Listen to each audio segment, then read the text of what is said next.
Hi, welcome to the Cake Adjacent Podcast, a once-a-weekish update on all things food, family, community, gardening, whatever. We call it SideCar. If it has to do with the rituals around food and holidays, making food or taking it places, or remembering what we were eating during important times in our lives, we'll talk about it here. I am your host and bestie, Jen Coleslaw, coming to you from the very damp and now springtime suburbs of Northern Virginia. Hi, friends. Long time no record. I hope you haven't forgotten all about me. I haven't forgotten about you. Things have been unhinged lately, and I feel like I haven't had a lot of control over stuff going on around me, and so carving out time out of chaos has been something beyond my ability. So this podcast will be a bunch of catch-up, a little bit of complaining, maybe some grace for all of us, and of course the food holidays for the rest of March. The rest of March. Can you believe that it's spring already? I feel like we hardly had winter, and I know a lot of folks don't like the cold, but I always grew up and still believe that winter is a time of rest, for wildlife, for nature, and for us. My dad would shut down his operation right around Thanksgiving and spend a few months resting and resetting and looking at plant and seed catalogs. He'd work on his ship's models, and he'd meet his friends for coffee and feed the birds, and he'd make plant lists to send to all the nurseries where he did business so they'd start everything in the greenhouse or order from specialists for spring. He'd slowly ramp back up again right around St. Patrick's Day. Usually one of the weekends of March or April, Dad would come up to Providence with his rototiller and turn over the garden at the Ring Street house. And we'd have grinders, which are hoagies or submarine sandwiches, depending on where you are in the country, and then head back to Connecticut. He was already sick when we bought this house in Virginia, so he never got to see the big garden that we built and that we struggle with every year. But the lack of the cold weather means there's no break. There's no rest, there's no reset. There's just work all the time, plus the holidays. And there's just not enough hours in the dark, short days to get all the things you need or want to get done. And the pressure to do all the things is overwhelming. And now it's spring, and I haven't cleaned out the greenhouse or started any seeds because I don't have the downtime to do it. And lately, and I mean that by the last several years, I feel like time is moving way too fast and I'm just standing still. It feels like a movie where everything is speeded up, but the character on the camera is trained on is not moving at all. I don't know if that is just change happening and I don't want it to, or if I just keep getting sick and I'm stuck in this prone position where all the things happen around me but without me. And in the last month it's hit me really hard because after my trip to the emergency room at the end of January for what turned out to be just an irritated gallbladder, which hasn't even bothered me since, all the tests they ran indicated that my cancer had metastasized because there are all of these tumors on my spine, and with all the other tests suggesting bone marrow irregularities in the form of lymphoma or multiple myeloma. And so it began again, this whole hurry up and wait, the endless tests and scans and imaging, and the vague responses from the specialists. And in the course of a month, I had 2 MRIs, an ultrasound, 2 CAT scans, a full-body X-ray, and gave up to about 20 vials of blood for tests, only to find out, well, I guess it doesn't look quite like a malignancy, and even though you have all the markers for it, except that you're not having constant infections, I guess we'll just keep an eye on it all.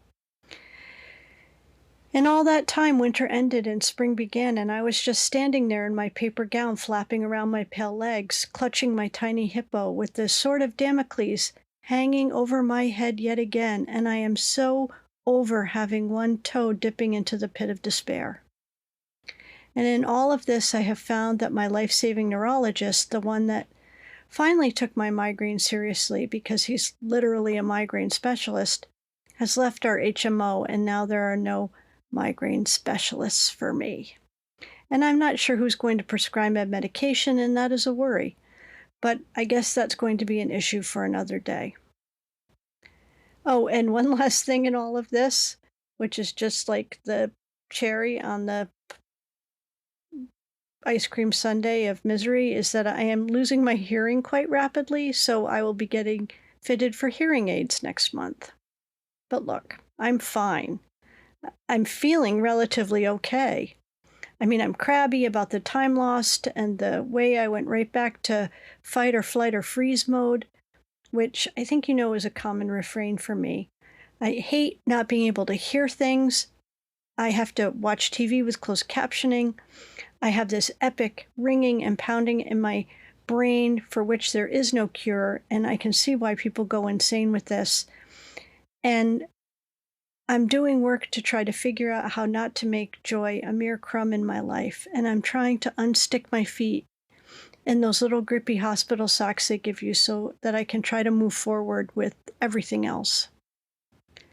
So here's the plan for the foreseeable future. I'm going to block Fridays off my calendar and maybe as many Mondays as I can until the end of the summer. I somehow ended up doing more work, even though I have more help at the job, and I'm not sure how that happened because I think that's not how it's supposed to work. In household news, we took the old broken pool down and we are looking for all the change in the sofa and in the chairs and at bottoms of purses and in pants pockets so we can buy a new one. So I really love the pool. It's the only saving grace for Virginia. I don't want to make promises that are hard to keep, but I really want to get the garden going before it gets too hot and make the backyard a nice place to be since the inside of the house is still a fucking shit show.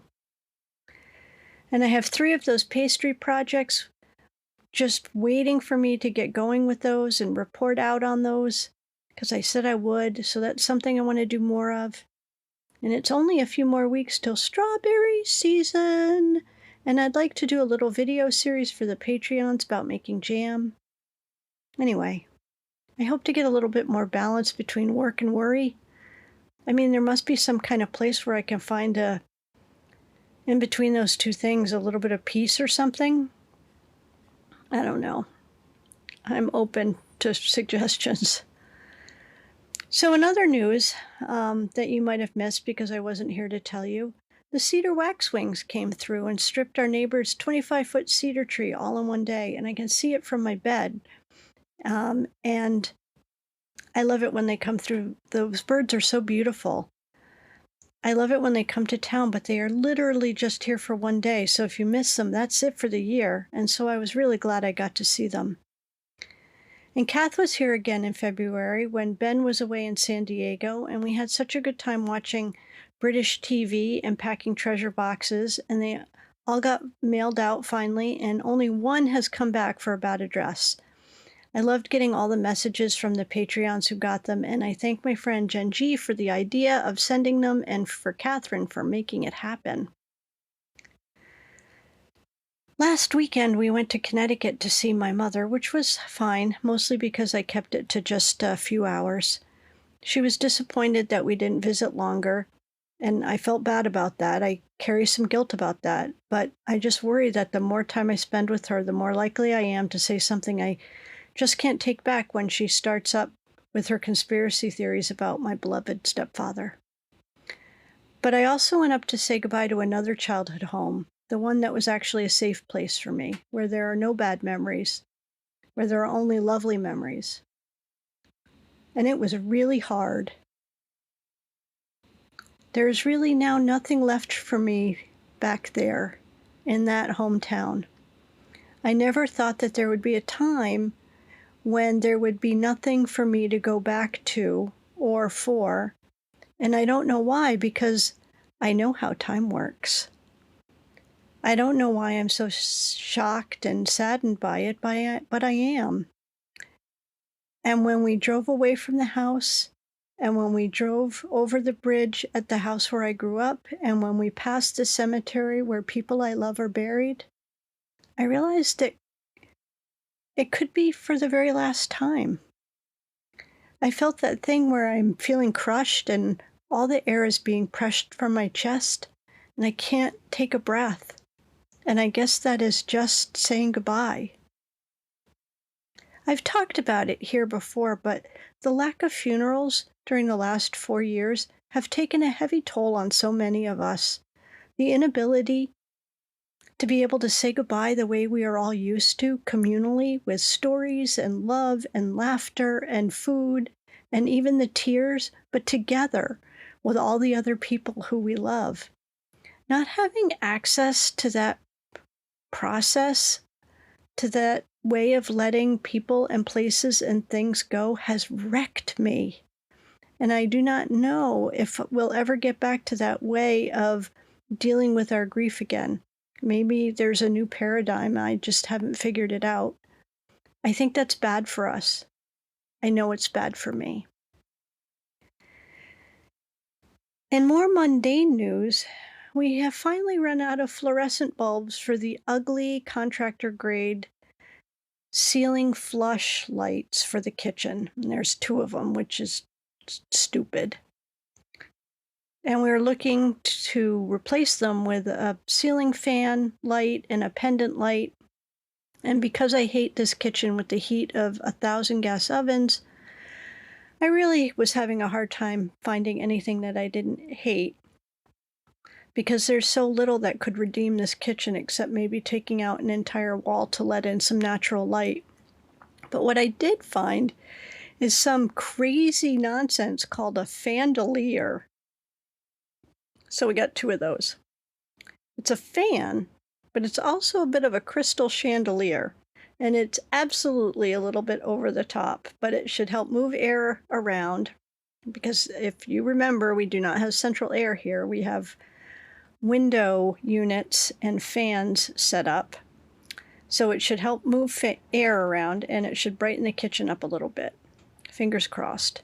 If they don't work out, we'll figure out something else, but put those fandeliers in the office and in the sewing room. But those have not gone up yet, despite having them in the living room for the past month, because that's a Ben project, and Ben has also been sick for the last almost 3 weeks. We have really been giving our health insurance a workout.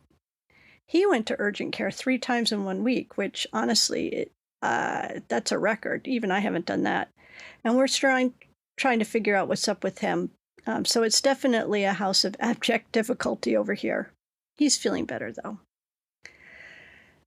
But that's probably enough of that kind of news for this woefully uninteresting update that you've been waiting so long for. So how about we do the food updates for the rest of the month? Easter is next weekend, and since at the time I was pretty sure I only had 8 months left to live, what with the 6 different cancers they were convinced that I had, I ordered a gigantic meal from Honey Baked Ham for us, and I'm not sure Ben can even eat most of it because he's having tummy troubles. But I got a ham, a lemon cake, a carrot cake, a coconut cake, some sweet potato casserole, green beans, and cornbread. And I also am hoping that I get an Easter basket. Okay, so tomorrow, Sunday, March 24th, is actually a work day for me. We are doing our 2nd annual Birds and Beers event. And on the chance that you're local, come on out to Aslan Beer in Herndon between 9:30 and 11:30, and I will buy you a beer if you help us clean our pollinator way station over there. It's also National Chocolate-Covered Raisins Day, which I personally love. And I have long thought that chocolate-covered raisins would be really good in oatmeal raisin cookies. It's also National Cocktail Week, and while I'm drinking even less than ever before, my favorite restaurant, even though we've only been there twice, Claire's at the Depot, was advertising a cocktail tonight that sounded so delicious. They call it the Spring Forward Cocktail, and it's made with either Bombay Sapphire or Tito's vodka, lemon simple syrup, rose cordial, and cranberry and muddled raspberries. Doesn't that sound good? It's also the start of Tick Bite Awareness Week, and this is really important for both people and pets. The lack of truly cold weather, especially down here, means that we will probably have a bumper crop of ticks sooner rather than later. So make sure your pets are up to date on their flea and tick preventative. And when you go out in the yard or for walks in the woods, make sure you're wearing a good insect repellent. I personally like DEET. I like the Deep Woods Off is my favorite. And do a tick check when you get home. You absolutely do not want to get a tick-borne illness. Trust me on this. I am from Lyme, home of Lyme disease. I know far more about Lyme disease than most people. Monday, March 25th is a big day, although I'm not sure you want to eat all these things together, but I am not one to harsh someone's food vibe. I can't believe I wrote that because I absolutely do harsh some food vibes, but whatever. It is Pecan Day, which I swear only serves to remind me that I did not make pralines this year, which is a bummer. And it is Waffle Day, but as you know, every day is Waffle Day in our house because of waffles. And I am not such a snob that I don't eat and thoroughly enjoy frozen waffles. They're so easy, and I like the high protein ones. Sometimes I'll just pop them in the toaster and then pull them out and eat them like they was toast. I don't even always put syrup on them, just maybe a little butter. Also, it is Lobster Newburgh Day, which, if you didn't know, is sort of like a chicken pot pie, but with lobster in a puff pastry, and it looks and smells gross. Oh, there's me harshing someone's food vibe. But you know that I don't eat things that lived in water, so there you go. And as you probably know, this is a week full of religious holidays, and aside from mentioning ordering an Easter dinner for us, I'm going to skip all of them in order to not miss any of them, if that makes any sense. Tuesday is Spinach Day, and man, I hated spinach as a kid, and I still don't love cream spinach, but I really love spinach as an adult. I mean, I don't put it in smoothies, but I love it in quiche. I love it steamed as my green vegetable with dinner. I love actually mixing it with rice with a little bit of butter. I think it's delicious. I think it's a great superfood, especially if there's a ton of butter melted on it. I also love it raw and in salads. We've even used it when making pesto, like if we're running a little short of basil, we've subbed in some spinach instead, and it's very basil-y. Oh, and speaking of pesto, I have to tell you about this great sandwich I had this week. It was tomato, avocado, arugula, and mozzarella with pesto, and the pesto was really sublime. It was very olive oily, which is how I love it. And so it had kind of soaked into the bread. On warm slipper bread, which is what we used to call it in Providence, but its real name is a ciabatta roll. And I have been thinking about that sandwich for almost 4 days. In fact, Ben and I drove by one of the coffee place that is like a sister cafe to the one that we went to the other day, and I saw that they're putting in a kitchen there too, so that means that that sandwich is even closer to me now. Anywho, Wednesday is Paella Day as well as Manatee Appreciation Day, and I do not think I have to remind you that manatees are a protected and gentle sea creature for appreciating, not for touching or eating. Thursday is Major League Baseball's opening day, and I'll tell you, this used to be such a big, important day for me. I would take the day off of work, and we would have hot dogs cooked in beer and drink Narragansett beer in cans, and we would watch the Red Sox game. But you know, that is just another casualty of the double whammy of pandemic and politics. But maybe it's something I'll try to enjoy again this year. Thursday is also Black Forest Cake Day and Something on a Stick Day. And did you know that you can put hot dogs on a stick and then roll them in cornmeal and then fry them up, and they are really quite delicious? They're called corn dogs. Have you heard of them? But you can't do that with Black Forest cake. But Black Forest cake is still good. Friday is Lemon Chiffon Cake Day, and it goes without saying, but I will say it anyhow, that I love all things lemon. And when I was in Connecticut, Catherine gave me a handful of lemons from her lemon tree, and I'm thinking of making lemon sugar with them because that will allow me to save the lemons for a much longer period of time.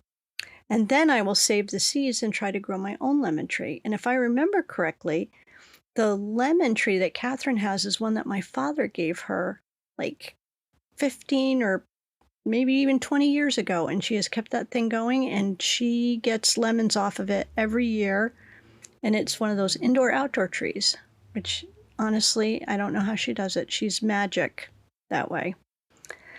And speaking of lemon and magic, Saturday is not Turkey Neck Soup Day. Saturday is Catherine's birthday, and therefore it is Lobster Day, and it is the best champagne that you can buy day, and it is Lemon Squares Day, and Almond Cookies with Raspberry Filling Day, and it's Pistachios Day, and it's Warm Croissants with Strawberry Jam and Butter Day. And I hope everybody takes a minute on Saturday and wishes my favorite sister a happy birthday.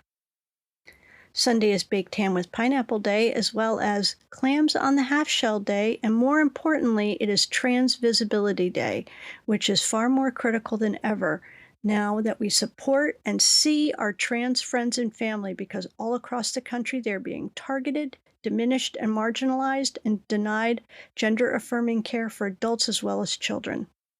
We have to stand up. To stand up, we have to use our voices to make sure that our friends and family are protected. Okay, friends, I'm going to leave this here and hope that you forgive my long absence and that I can get back on track of recording every week, because you really need to know the food holidays. I really worry about what you've been eating in my absence. Let's not forget to send some good energy out into the world to the people who need it in our lives. I'm sending mine out to Fred and Kathy and Ella and Bob and Ellie and Jeffrey and Mom. Thank you for recommending and sharing the podcast and joining the Patreon if you see fit to support the work in that manner. I'll see you next week, and until then, remember this: when we avoid hard conversations, we're not keeping the peace, we are keeping the tension. See you next week.